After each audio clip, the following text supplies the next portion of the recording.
Bismillahirrahmanirrahim.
Ya, kali ini kita menginjak ya ke pembebasan Andalusia atau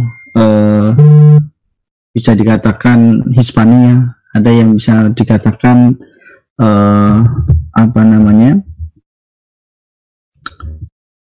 Andalusia, Spanyol, Hispania, Iberia, sebagainya. Banyak sekali sebutan untuk daerah benua ini. Oke. Kita terakhir kemarin ya membahas tentang Afrika Utara, pembebasan Afrika Utara yang beberapa kali part ya kita berusaha untuk menyelami bagaimana proses pembebasannya. Kita setelah Afrika Utara ya ini kondisi letak geografisnya yaitu Andalusia atau semenanjung Iberia atau Hispania ya terletak di sebelah utara dari benua Afrika Utara, berafrika seperti itu ya seberangnya. Nah, daerah ini sebelumnya ya pada masa saat sebelum dibebaskan itu adalah merupakan wilayah dari kerajaan Visigot ya. Visigot itu adalah bangsa-bangsa Gotik ya yang berasal dari ya Jerman ya, kemudian berhasil menguasai daerah-daerah yang dulu memang menjadi wilayah dari Romawi Barat ya. Romawi Barat, seperti kita ketahui bahwa Romawi itu pada abad ketiga keempat Masehi pecah ya, jadi Romawi Barat dan Romawi Timur. Romawi Timur kita bisa menyebutnya Bizantium, Romawi Barat ini ya Romawi ini yang dimana ibu kotanya itu di Italia, Roma. Nah, ini Romawi Barat sebagian besar kemudian dikuasai oleh bangsa Gotik atau Visigot ini. Nah, ini kondisi abad ke 7 ya, awal abad ke-7, daerah merah ya itu adalah merupakan daerah yang dikuasai oleh Visigot ya, oleh raja terakhirnya itu sebelum dikuasai Islam adalah Roderick. Nah, oke, kita akan memberikan preview seperti apa sih kondisinya Eropa pada waktu itu sebelum pembebasan Islam ya. Nah, kita mengenal adanya Dark Ages ya. Dark Ages itu adalah masa kegelapannya Eropa ya, dimana pada saat itu memang di mana Eropa itu bisa jadi masa-masa jahiliyahnya, seperti setelah perpecahan Romawi, kemudian mereka memang melalui sebuah peradaban yang sangat-sangat sekali gelap ya, 25 di mana-mana ya, kemudian penguasa ya dan gereja pada waktu itu sangat zalim ya, menguasai rakyatnya. Mereka tinggal di istana-istana yang megah ya, sementara rakyatnya itu bahkan tidak banyak sekali yang tidak mempunyai tempat tinggal ya. Kemudian degradasi moral ya, pada perempuan menjadi objek eksploitasi ya, jual beli dan lain sebagainya ya. Antara bahkan kalau kita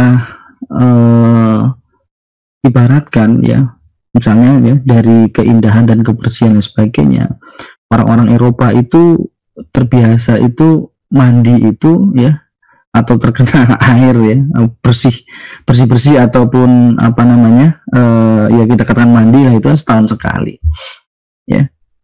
Bahkan itu ketika masa perang Reconquista ya, jadi yang antara kaum muslimin sama orang-orang Kristen, itu boleh seorang putri ya, putrinya Isabel itu, bahwa ya itu tumpahnya itu aneh ya, mungkin itu biasa di sana. Dia akan mencuci pakaian mengganti pakaian dalamnya itu kalau sudah menang melawan Islam. Nah, itu sekitar ketika pengepungan sebuah kota Sevilla ya, itu berarti 1-2 tahun ya baru mencuci pakaian dalamnya. Itu sebuah tanda-tanda yang bagaimana mereka kebiasaan, habit di dalam kebersihan. Yang kedua, mereka masih ketika hidupnya itu antara binatang ternak sama hidupnya dia, tidurnya dia itu bareng ya. Jadi tidak ada yang namanya pemisahan ya antara orang sama hewan. Itu tinggal satu rumah, sama dengan babinya ya, dengan babinya, dengan ininya dan sebagainya. Bahkan mereka saat itu di dalam buku peradaban Islamnya Raghib Al-Sijani, jadi mereka itu belum mengenal yang namanya kasur empuk aja, masih belum. Mereka tidurnya itu bisa dijerami ya. Kemudian pembuangan kotoran ya, misalnya ya, itu belum mengenal yang namanya jamban ya. Nah, sampai kepada peradaban Eropa ya, sebelum pra-Islam itu ya, jalan-jalan itu belum ada yang dikerasin. Jadi kalau pada ketika saat Islam itu berkuasa di Spanyol, di Cordoba, ketika hujan itu, kalau di Perancis ya, kalau di Perancis itu masa-masa hujan itu jalannya itu bisa becek ya, sedengkul-dengkul gitu, itu jalan utama ya. Tapi di peradaban Islam ya, ketika di wilayah Eropa dikuasai itu jalan-jalan sudah berpengeras ya, dan sudah ada penerangan. Pada waktu itu sebelum Islam masuk, jalan nggak ada yang namanya konsep jalan diterangi. Jadi kita bayangkan memang luar biasa, mereka itu kegelapannya itu memang luar biasa ya, sampai ritual-ritual yang ya kita bisa bilang bodoh ya, itu biasa dilakukan ya, dibakar dan sebagainya ya, yang memang mungkin bisa jadi di kalangan mereka sendiri mungkin menganggap ya, dalam gereja itu menjadi bid'ah ya. Nah, ini keadaannya. Dan di strata dalam masyarakat juga mereka dibagi ada 4 itu ya, ada kalangan gereja dan penguasa ya, sampai kepada memang orang kebanyakan memang di sana budak dan sebagainya, banyak sekali di sana. Nah, itu gambaran umum dari sebelum datangnya Islam, yaitu Dark Age itu luar biasa di sana, sangat kalau kita menggambarkan itu ya memang benar-benar jahiliyahnya itu melebihi dari kejahiliahan Quraisy pada waktu itu di Eropa ya, memang berbeda sama Bizantium ya, ini Romawi Barat memang luar biasa. Oke. Nah, kenapa ya jadi Musa bin Nusair ya, kalau terakhir kemarin kita membicarakan tentang Musa bin Nusair kok melirik ya daratan Eropa untuk dikuasai ya, karena memang kalau kita melihat bahwa di Afrika itu pada abad ke-7 ya itu belum banyak penghuninya ya, terutama yang sudah banyak penghuninya sekitar Afrika Utara itu sudah ditaklukkan semuanya oleh kaum muslimin ya. Ketika mau beranjak memperluas ya wilayahnya, mau berekspedisi kalau ke selatan atau ke Afrika Tengah itu kebanyakan gurun ya, dan mau menguasai mau mendakwai siapa ya, mau menyebarkan Islam ke siapa ya, yang pada saat itu penduduknya pun jarang ya. Maka mau tidak mau kaum muslimin itu melirik ke seberang lautan di sana. Itu kalau ini Jabal Torik ya, view-nya itu dari Cetah ya, dari Cetah. Ini memandang daratan Eropa itu ya seperti ini. Ya kelihatan ya. Di sana lebih hijau, di Eropa itu lebih hijau ya.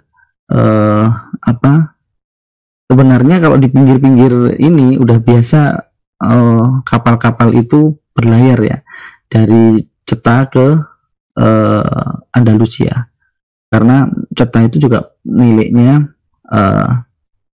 Visigoth pada waktu itu yang dikuasai oleh Julian.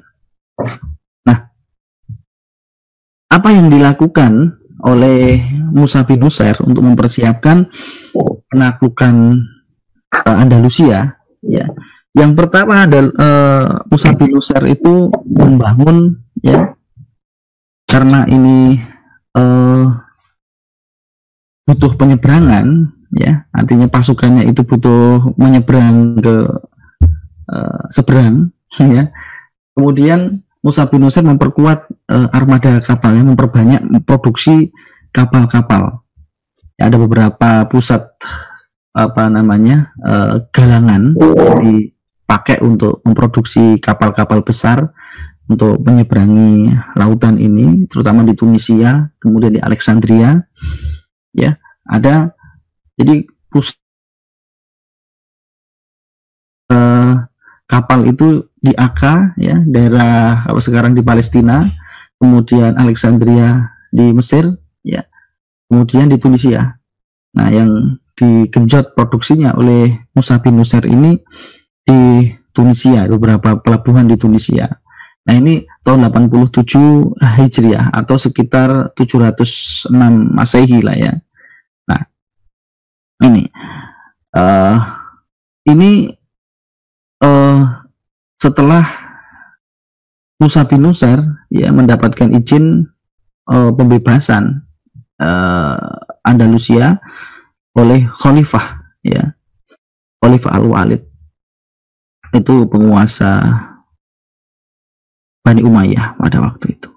Nah, yang kedua ya, kita kemarin terakhir membahas ya tentang bagaimana Musa bin Nusair itu dan hubungannya sama Berber ya, sebuah suku bangsa di Afrika Utara atau Amazigh gitu, yang dimana karakternya itu memang karakter yang ulet ya, susah sekali untuk ditaklukkan.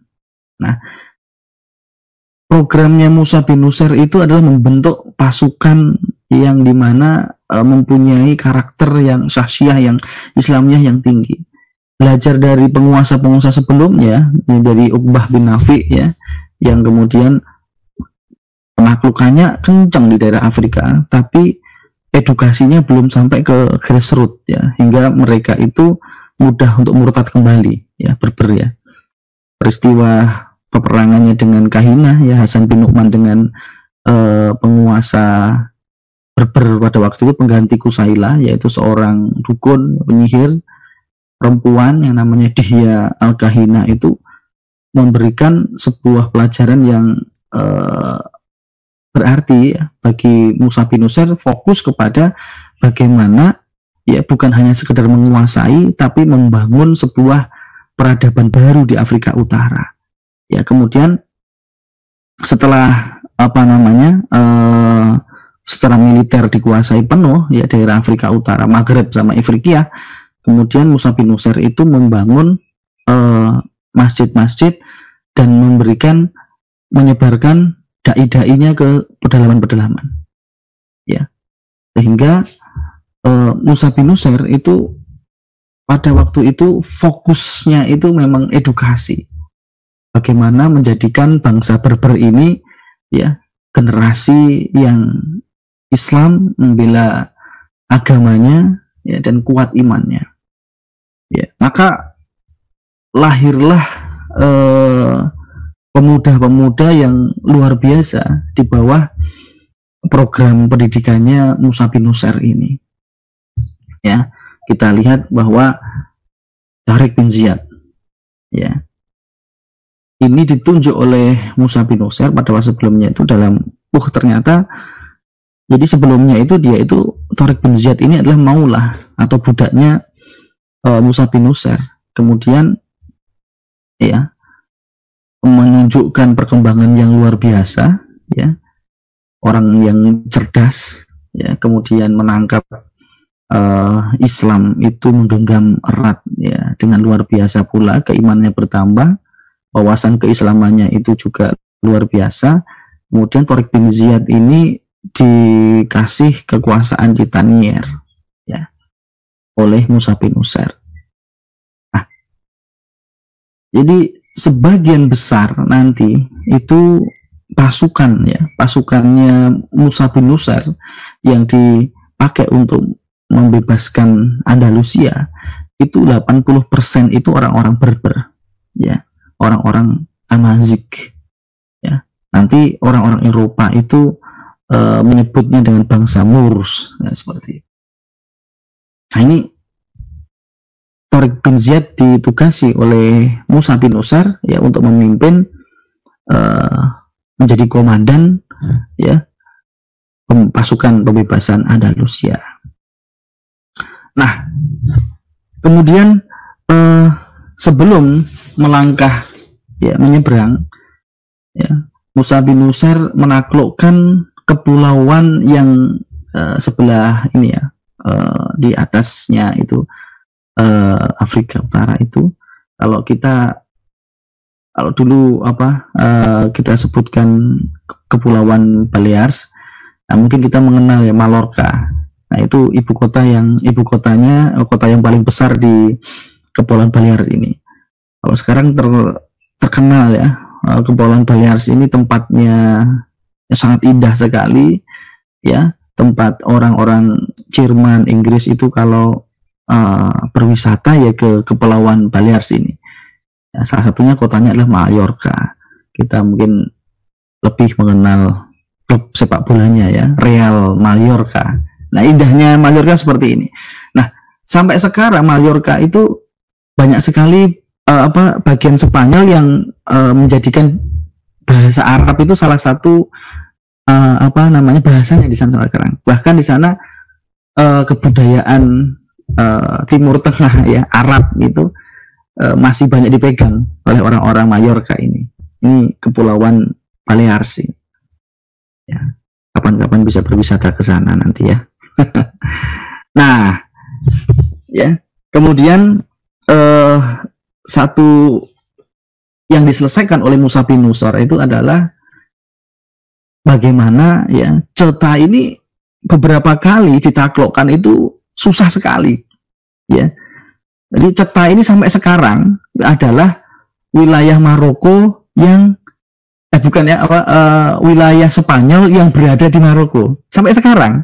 Jadi sampai sekarang ini Ceta ini menjadi bagian Spanyol. Jadi kalau orang Maroko ke Ceta itu harus pakai paspor. Padahal itu daerahnya Maroko ya. Kalau secara geografi ya itu ya Ceta itu cuma mungil gitu ya, kota pelabuhan yang memang pelabuhan paling besar pada waktu itu yang digunakan oleh wirawiri Spanyol Maroko itu ya Ceta ini. Ceta. Penguasanya adalah seorang Nasrani ya, yaitu namanya Julian yang mau dapat bagian wilayah ini oleh Visigoth. Nah, Julian ini mempunyai permasalahan ya, sama Roderick ini. Ya, saudaranya Wisitia itu dibunuh ya ketika perebutan penguasa di Visigoth ya. Visigoth ini ibu kotanya di Toledo, yang sebelumnya di Toulouse ya, daerah Perancis. Kalau sekarang di Toledo, pada saat itu ibu kotanya di Toledo. Nah, di Toledo itulah terjadi pemberontakannya Roderick yang dimana korbannya itu adalah saudaranya Julian, yaitu Wisitia ini. Nah, selain itu ya juga ada sumber-sumber sejarah yang menyebutkan bahwa anaknya Julian yaitu Florinda ini untuk perdamaian dulu itu dinikah dihubungkan sama Roderick gitu ya. Tapi oleh Roderick ya Florinda ini diperkosa. Itu yang menambah sakit hatinya Julian kepada Roderick, yaitu Raja Visigoth pada waktu itu. Nah, ini diketahui oleh Musa bin Nusair ya, setelah tidak bisa menguasai Ceta yang dimana benteng-bentengnya itu memang luar biasa tangguh ya, benteng Ceta ini. Akhirnya dia negosiasi ya. Musa bin Nusair menugaskan Torik bin Ziyad itu untuk kemudian gimana caranya supaya pelabuhan Ceta ini bisa dipakai nantinya. Makanya timbul kesepemahaman ya, bahwa nantinya itu poin-poinnya itu ada 3 ini ya. Julian itu menyerahkan pelabuhan Sabta atau Ceta ini ke kaum muslimin ya. Yang kedua, imbalannya apa? Imbalannya itu adalah properti yang dulu itu miliknya Wisitia, yang properti itu benteng-bentengnya, kemudian rumah-rumah, tanah-tanahnya yang dikuasai oleh Roderick itu kembali kepada keluarganya, keluarga besar Julian. Ya. Ya, nantinya juga Julian ini memberikan informasi apapun ya terkait Visigoth ya, info-info terkait Visigoth, kelemahan-kelemahannya dan lain sebagainya, yang dimana ini sudah nantinya itu ditambahi lagi. Karena apa? Karena walaupun sudah seperti itu, Musa bin Nusair itu tetap hati-hati, tidak memberikan kepercayaan total kepada Julian. Apakah infonya benar dan lain sebagainya, itu Musa bin Nusair itu melakukan validasi sendiri ya. Makanya diperintahkanlah ya Thorif bin Malik, ini salah satu komandannya, orang Berber juga, orang Amazik juga ya, Thorif bin Malik ya, untuk memvalidasi info-info yang diberikan Julian itu ya, divalidasi ke asal-asalnya. Maka diperintahkanlah yang namanya Thorif bin Malik ini bersama 500 orang ya, 500 ini 400 kavaleri, 100 kavaleri, 400 pasukan infanteri di sana ya, untuk mendapatkan informasi sebanyak-banyaknya tentang Andalusia. Nah, ini kayak inilah ya, nantinya itu perbekalannya ditaruh di mana, nanti itu konsep ininya seperti apa, jalan-jalannya seperti apa, masyarakatnya itu seperti apa ya. Nah, infonya kerja-kerja intelijen yang digunakan, yang diperintahkan Musa bin Nusair kepada Thorif bin Malik ini. Nah, Thorif bin Malik menjalankan misinya selama setahun ya, banyak sekali data-data atau informasi yang diperoleh dari perjalanannya selama setahun itu. Kemudian Thorif bin Malik pulang ya. Nah, ini tempat mendaratnya Taurif bin Malik ini, pulau kecil di Semenanjung gitu ya, itu dinamakan Pulau Tarifa. Sampai sekarang namanya hanya Pulau Tarifa. Ini adalah beda ya. Kalau nantinya, kalau Tariq bin Ziyad itu Gibraltar, ya, kalau Tarifa itu adalah tempat menjejakkan kakinya Taurif bin Malik. Nah, menarik juga, Gibraltar ini sampai sekarang juga bukan milik Spanyol. Ini adalah wilayahnya Inggris. Ya, cuma satu gunung Gibraltar itu, kota kecil ya, Gibraltar itu. Jadi orang Spanyol pun kalau ke Gibraltar itu pakai paspor, gitu ya. Tapi Gibraltar ini kota kecil, ya, tempat Tauriq bin Ziyad ya itu mendarat, yang namanya Gibraltar itu tadi itu. Tapi lengkap sekali, ada landasan udaranya juga, ya, dan sebagainya.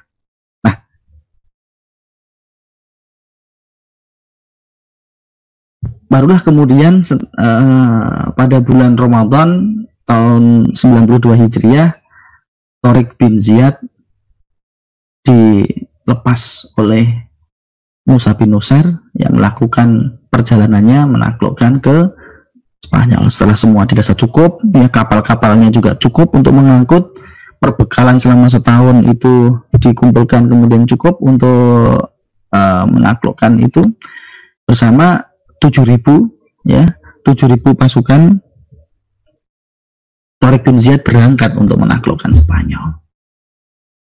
Mungkin sampai di sini dulu ya, karena sudah azan azan subuh di sini. Ya, masih banyak sebenarnya kisahnya. Jadi nah seperti ini mungkin ke depan ya perjalanannya. Ini peta penaklukannya Tauriq bin Ziyad dan Musa bin Nusair. Nah, ini ada jalurnya ya. Setelah turun ini, warna merah ini ya, kalau kelihatan di situ kelihatan ya, warna merah itu adalah jalurnya Tauriq bin Ziyad menaklukkan Spanyol, jalurnya ya. Kemudian yang hijau itu jalurnya Musa bin Nusair ya. Yang oranye itu adalah jalurnya Abdul Aziz. Abdul Aziz itu anaknya Musa bin Nusair. Ya. Nanti Abdul Aziz ini ketika Musa bin Nusair menyusul Tauriq bin Ziyad, ya, setelah setahun Tauriq bin Ziyad itu menguasai ibu kotanya Spanyol di Toledo. Ya. Tahun kemudian Musa bin Nusair nusul ke Spanyol untuk menaklukkan daerah-daerah lain. Nah, ini jalurnya seperti ini. Nah, kita nanti urut dari bawah dulu ya, bagaimana perjalanan Tauriq bin Ziyad itu menaklukkan Spanyol. Ya, begitu turun di Gibraltar, Tauriq bin Ziyad ini disambut oleh pasukan yang benteng-benteng, penguasa benteng-benteng di daerah pelabuhan di Gibraltar itu ya. Itu pimpinannya namanya Tedmore ya, komandannya Jenderal Tedmore. Nah, itu kaget ya, ujuk-ujuk kemudian ada banyak sekali pasukan ya, mereka nggak siap, akhirnya pasukan pertama, lapis pertama di Spanyol ini dikalahkan, yang kemudian sampai mengabari Raja Rodrik di Toledo ya, yang kemudian Raja Rodrik di Toledo ini mengumpulkan bala tentara sampai kepada peti-peti dan sebagainya, sangat mewah sekali pasukannya, 100.000. Nah, terjadilah perang yang paling besar pada waktu itu yang menentukan penaklukan di Eropa pertama kali, yaitu ya perang Suyunah atau perang Guadalete, atau perang orang-orang Eropa biasa menyebutnya the Battle of Guadalete atau the Battle of Barbate. Ini terjadi di lembah Barbate ya, di daerah kalau sekarang ya negara bagian Andalus ya, ibu kotanya Cordoba. Oke,